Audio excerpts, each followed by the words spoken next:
தமிழ்நாட்டில் முதலீடு செய்தவர்களுக்கு ஒரு விழிப்புணர்வை கொடுக்கறதுக்கான ஒரு செய்தியை சொல்ல போகிறேன்.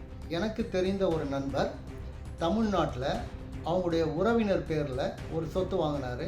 இப்போ அவருக்கு பணப்பிரச்சனை வந்தது. பணப்பிரச்சனை வந்ததும் அந்த சொத்தை வித்துடலாம், அவருடைய கடன் அடைக்கலான்னு முயற்சி பண்ணும்போது தான் வில்லங்க ஆரம்பிச்சு. இவங்க ஈழத்தமிழர்கள், இவங்க அகதிகள், இவங்க போலியான ஆதார் கார்டையும் பேன் கார்டையும் எடுத்துருக்குறாங்க அப்படின்னு ஒரு புகாரை கொடுத்ததுக்கப்புறம் அவங்க அதை விசாரிக்கிறதுக்கு ஆரம்பிச்சுக்கிறாங்க. இந்திய சட்டப்படி ஈழத்தமிழர்கள் யாருமே ஆதார் கார்டோ பேன் கார்டோ எடுக்க முடியாது. ரத்தத்தை சிந்தி வேர்வையை சிந்தி முதலீடு பண்ணதும் இல்லாமல் இவங்களுடைய சொத்தும் இப்போ முடக்கிட்டு சிறைச்சாலையில் இருக்கிறாங்க.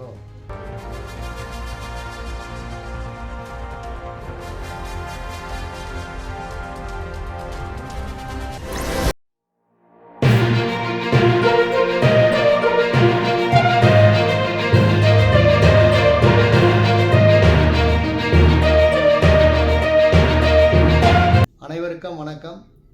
கர்நாடக தமிழ் தொலைக்காட்சி ஊடாக தங்களை எல்லாம் சந்திப்பதில் பெரும் மகிழ்ச்சி அடைகிறேன்.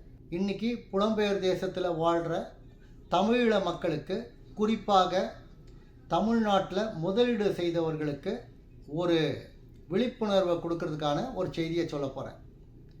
அது என்னென்னா, எனக்கு தெரிந்த ஒரு நண்பர் தமிழ்நாட்டில் அவங்களுடைய உறவினர் பேரில் ஒரு சொத்து வாங்கினார். அங்கே வீடு கட்டினார். வீடு கட்டினதுக்கப்புறம் இது பல ஆண்டுகள் ஆயிடுச்சு.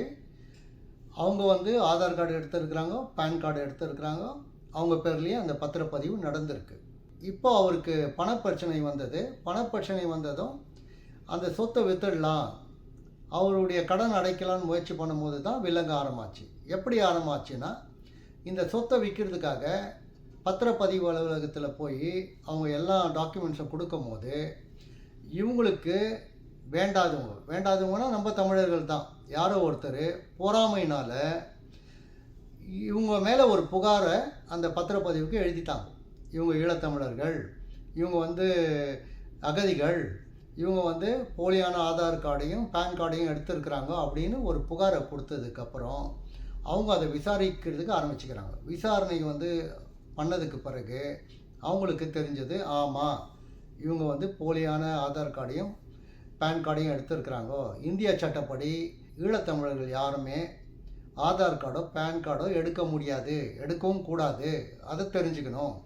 இப்போ எடுத்துட்டாங்க, தெரிஞ்சோ தெரியாமலே எடுத்துட்டாங்க. ஆனால் இப்போது அது பூதகரமாக மாறி அவங்களுக்கு வில்லங்கமாக மாறிடுச்சு.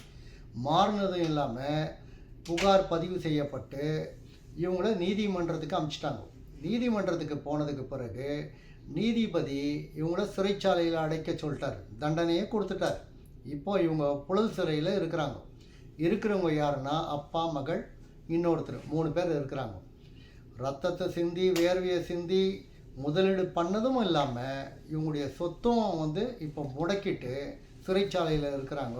இதை ஒரு நொடி புலம்பெயர் தேசத்தில் இருக்கிற தமிழீழ மக்கள் யாராவது இந்தியாவில் முதலீடு செய்திருந்தீங்கன்னா ஒரு கணம் யோசித்து பாருங்கள். அடுத்த நடவடிக்கைக்கு தயாராகுங்க. உங்களுக்கு ஏதாவது ஆலோசனையோ வேறு என்ன விஷயங்கள் தேவைப்பட்டாலும் நான் கொடுக்குறேன். அதை தாண்டி உங்களுக்கு நெருக்கமான நட்பு வட்டாரத்தில் யார் பேர்லையாவது முதலீடு பண்ணியிருந்தாலும் எச்சரிக்கையாக இருங்க.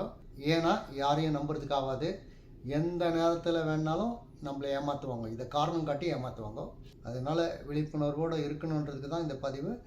உங்களுக்கு மேலாதிக்க செய்தி ஏதாவது வேணும்னா என்னை தொடர்பு கொள்ளுங்க. என்னுடைய எண் 9448061556 94 48 061 55 6. நன்றி, வணக்கம். மீண்டும் ஒரு தருணத்தில் சந்திப்போம்.